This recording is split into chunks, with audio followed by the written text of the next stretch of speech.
पिंपळगाव हरेश्वर येथे शेतकरी व कार्यकर्ता मेळाव्याला उत्स्फूर्त प्रतिसाद। पाचोरा तालुक्यातील पिंपळगाव हरेश्वर या ठिकाणी शेतकरी व कार्यकर्ता मेळावा अतिशय उत्साहात संपन्न झाला। या मेळाव्याला संपूर्ण परिसरातील नागरिक महिला वर्गांनी प्रचंड गर्दी केली। या प्रसंगी मान्यवरांच्या शुभहस्ते प्रतिमा पूजन करून मेळाव्याला सुरुवात झाली। या मेळाव्याच्या अध्यक्षस्थानी सुभाष यादवराव गरुड हे होते। यावेळी व्यासपीठावर पाचोरा भडगाव विधानसभेचे इच्छुक उमेदवार नानासाहेब प्रतापराव हरी पाटील, डॉक्टर पूनमताई प्रशांत पाटील, जगदीश अशोक पाटील, आप्पासाहेब किशोर गरुड, पिंपळगाव हरे, श्यामकांत भोसले, पंकज पाटील उपसरपंच चिंचपुरे, प्रकाश पाटील वाणेगाव, बाळद येथील उपसरपंच सचिन भैयासाहेब पाटील, यशवंत पाटील, अरुण वामन पाटील, राजेंद्र पाटील, राजेंद्र महाजन, प्रकाश महाजन, BR महाजन यासह पिंपळगाव, कुऱ्हाड, शिंदाड परिसरातील कार्यकर्ते, पदाधिकारी, कार्यकर्ते, ग्रामपंचायत सरपंच, उपसरपंच, सदस्य, विविध कार्यकारी सहकारी सोसायटी चेअरमन, व्हाईस चेअरमन, सदस्य आणि बहुसंख्य कार्यकर्ते यावेळी मेळाव्याला उपस्थित होते। मेळाव्याला संबोधित करताना सर्वप्रथम परमपूज्य गोविंद महाराज यांच्या पदस्पर्शाने पावन झालेल्या भूमीत सुरुवातीला BR महाजन यांनी शेती आणि शेतकऱ्यांचे प्रश्न याविषयी आपले विचार मांडून शेतकऱ्यांच्या न्याय हक्कासाठी खऱ्या अर्थाने जपणारा माणूस म्हणजे प्रतापराव हरी पाटील यांना विधानसभेत पाठवण्याचं आवाहन सर्व उपस्थित लोकांना केलं। यावेळी प्रकाश चव्हाण यांनी अटल गव्हाण धरणाचे पाणी पिंपरी येथे आणण्यासाठी नानासाहेबांनी प्रयत्न करावेत आणि शेतकऱ्यांच्या न्यायासाठी कटिबद्ध राहून पिंपळगाव गावात शिक्षणाची गंगोत्री आणण्याचं आवाहन त्यांनी केलं।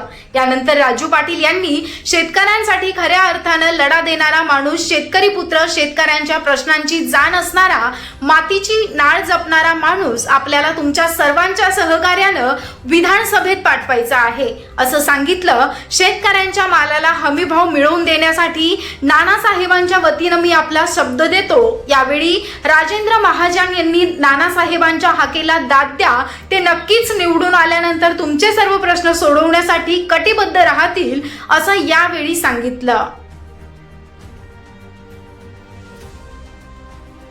यावेळी दूध संघाच्या संचालिका डॉक्टर पूनमताई पाटील यांनी आपल्या मनोगतातून नानासाहेबांसारख्या एका साध्या व्यक्तिमत्वाला विधानसभेमध्ये पाठवण्याची संधी आपण एकदा द्यावी असं यावेळी त्यांनी सांगितलं। या मतदारसंघात उमेदवारी इच्छुक करणारे नानासाहेब प्रतापराव हरी पाटील यांनी आपल्या मनोगतात सांगितलं की मी ग्रामीण भागाचा कार्यकर्ता असून ग्रामीण भागातील प्रश्नांची मला चांगल्या प्रकारे जाण आहे। मी शेतकरी पुत्र असून शेतकऱ्यांच्या व्यथा विधानसभेमध्ये मांडून त्या सोडवण्याचा नक्कीच प्रयत्न करेल आणि या गावात मुलींसाठी विद्यालय स्थापन करण्याचा मानस देखील त्यांनी बोलून दाखवला। या मेळाव्याला परिसरातील असंख्य नागरिक, महिला वर्ग मोठ्या संख्येने उपस्थित होता। कार्यक्रमाचं सूत्रसंचालन दीपक भोसले यांनी केलं। कार्यक्रम यशस्वीतेसाठी स्थानिक परिसरातील सर्वपक्षीय कार्यकर्त्यांनी मोलाचं सहकार्य केलं। मी तुमच्या प्रेमाची ऋणी आहे। बरेच जणांनी मला सांगितलं, ताई फक्त मी नाव ऐकलं नानासाहेबांचं, बस प्रताप हरी पाटील येणार आहेत आणि त्यांचा मेळावा आहे या नावाने आम्ही इथे सगळे जमलेलो आहे। याच्याबद्दल मी तुमचे शतशः आभारी आहे की तुम्ही एवढ्या मोठ्या प्रमाणात नानांवरती प्रेम करता। आणि एक संधी तुम्हाला आता माहितीच आहे, कल्पना आहे, विधानसभेचं बिगुल वाजलेलं आहे आणि सगळेच लोक तुमच्याकडे मत मागायला येतील। सगळ्यांचा तो अधिकार आहे, लोकशाही आहे।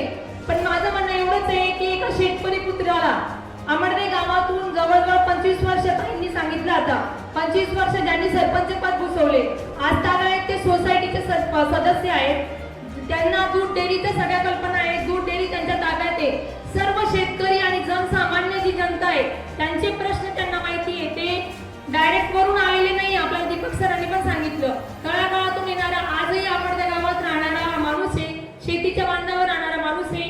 जर आपण आपल्या शेतकरी पुत्राला विधानसभेवर पाठवू शकेल तर आपले खरंच सगळ्यांची ऋणी होऊ आपण। आणि नक्कीच मला आशा आहे, आज जी गर्दी आहे ती बघून मला वाटतंय की पिंपळगाव हरेश्वर तुम्हाला सर्वांना खरंच मानाचा मुजरा, कारण मी जेव्हा पिंपळगाव मध्ये आले तेव्हा पाहिलं प्रत्येक गल्ली परत मंदिर आहे।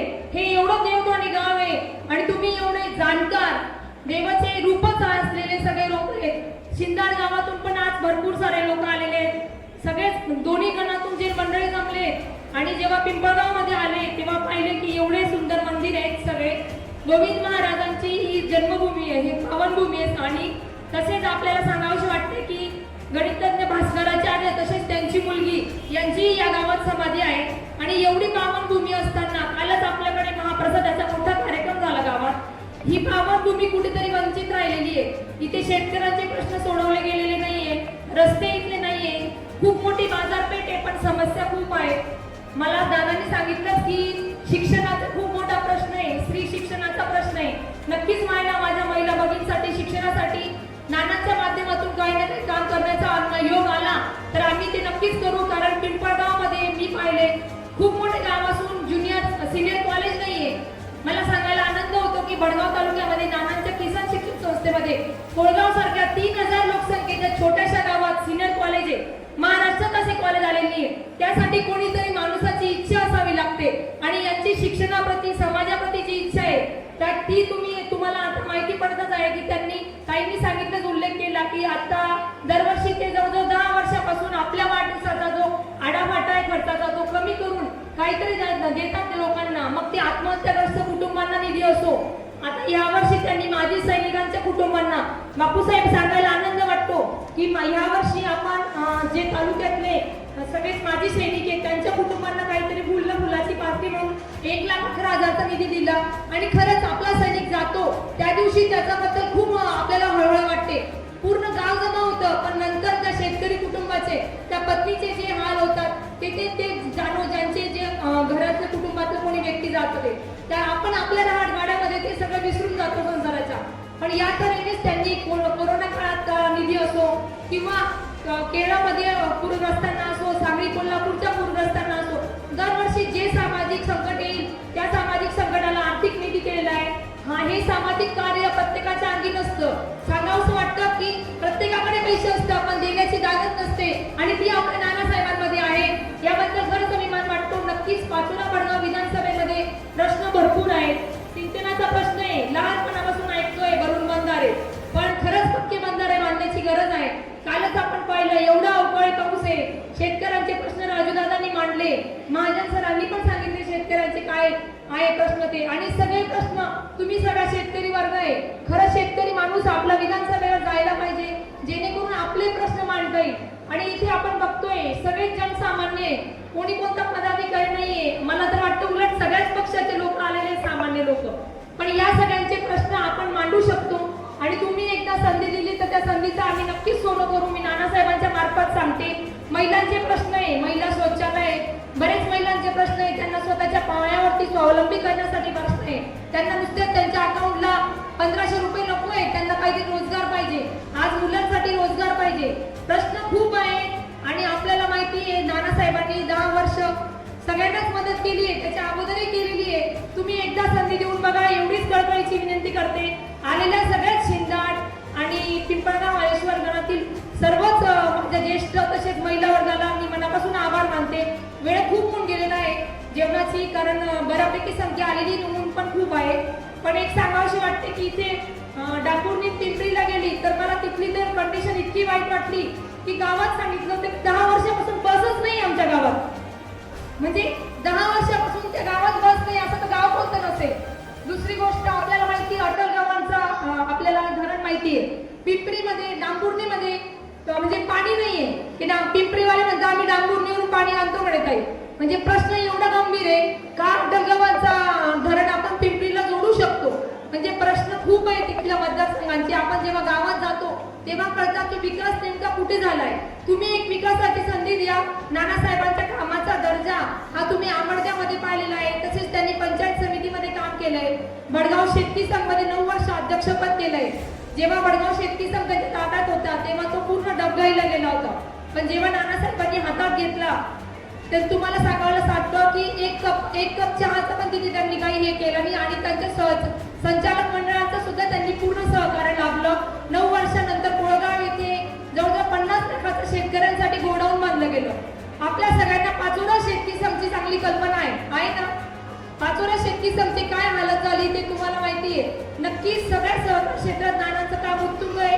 आणि आता तुम्ही विधानसभेवरती जी प्रेमापोटी तुमचे मतदान कराल त्याच्यावरती काहीतरी आम्ही म्हणजे मी त्यांच्याबद्दल वतीने ग्वाही देते की तुमचं जे मतदान आम्हाला राहील, तुमचं जे प्रेम राहील, ते कुठेही कमी पडू देणार नाही, त्याचं नक्कीच मी सोनं करेन.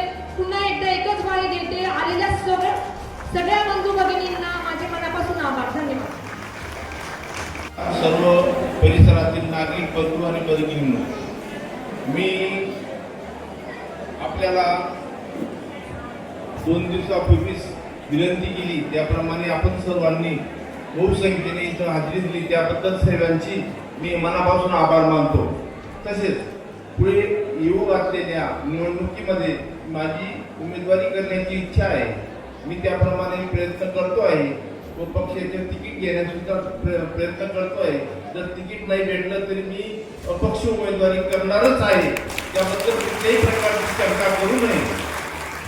मी तळागाळाचा कार्यकर्ता आहे, ग्रामीण भागामधून आलेला आहे, बरेच दिवस ग्रामीण भागामध्ये राहिलेलो आहे आणि मी ग्रामपंचायत, पंचायत समिती, जिल्हा परिषदेचे काम केलेले आहे.